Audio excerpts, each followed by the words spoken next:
Саламатсыздарбы, урматтуу угармандар? Гапар Мадаминов агайыбыздын «Жетекчиге жеке талап» деген китебинен номер 3 сабак «Жетекчинин 7 адашуусу» деген тема боюнча маалымат аласыздар. Сабакты даярдаган Салтанат Бейшенова, Талас облусу. Эсиңиздерде болсо, биз номер 2 сабагыбызда 7 адашуунун 3өсүн бергенбиз. Ал эми бүгүнкү чыгарылышта 4 адашуусунан баштайбыз. 4 кожо көрсүнгө мактануу үчүн көз боемоочулук менен иштөө. Көңүл буруңуздар, урматтуу угармандар. Анда жетекчилер ишти жакшыртуу, өнүгүү үчүн эмес, өзүнөн чоңдорго жагынуу, мактануу үчүн, башка кызматка көтөрүлүү үчүн эптеп иштеп калат.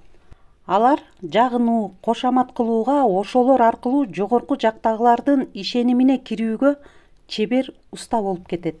Көбүнчө андай адамдар бул багытта ийгиликке жетет, макталат, сыйлык алат, жогорку жетекчилердин ишенимине кирет. Бирок иштин абалы төмөндөп, көп жылдарга зыяны тие турган кризиске туш болот.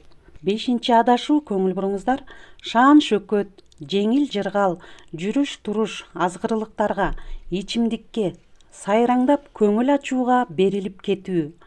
Ошолор деле ойлоп, иштин абалы, өнүгүү жөнүндө кам көрүп изденбей калат. 6 ийгилик, убактылуу мактоо, сыйлыктан баш айлануу.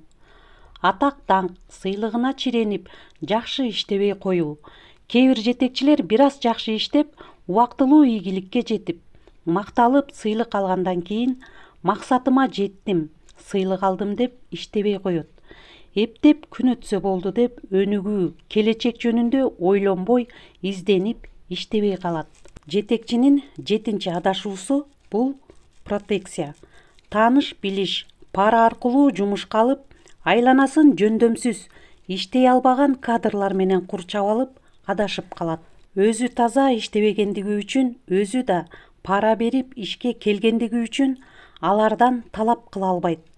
Ошентип башкалардан ишти сапаттуу талап кыла албагандыгы үчүн ийгиликтүү иштей албайт. Көңүл буруңуздар, урматтуу угармандар, мындай азгырыктарга көбүнчө өзүнүн адамгерчилиги да, кесипкөйлүгү да төмөн, билими тайкы, жөндөмсүз жетекчилер барышат.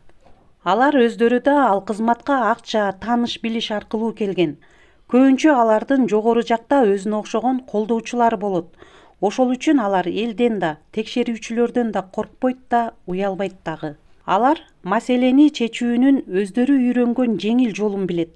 Алар үчүн эң башкысы кызмат орунду ээлеп, акча, пайда табуу, мүмкүн болсо андан жогорку кызматка көтөрүлүү. Өкүнүчтүүсү, андай адамдар айланасына өзүнө окшогон адамдарды топтойт. Ошол үчүн алардын эң чоң зыяны өзү иштеп турган мекеме, уюмда өзүнө окшогондорду кызматка алуу. Бүтүн бир система, тармак, коомду кризиске учуратканы. Адамдарда адилеттүүлүк, ак эмгек, өнүгүүгө болгон ишенимдин кетүүсү. Бул абал көп жылдарга таасирин тийгизе турган кризиске алып бара турган абал. Бирок алар бир нерсени эске албай жаңылышат. Мындай абал түбөлүк болбойт.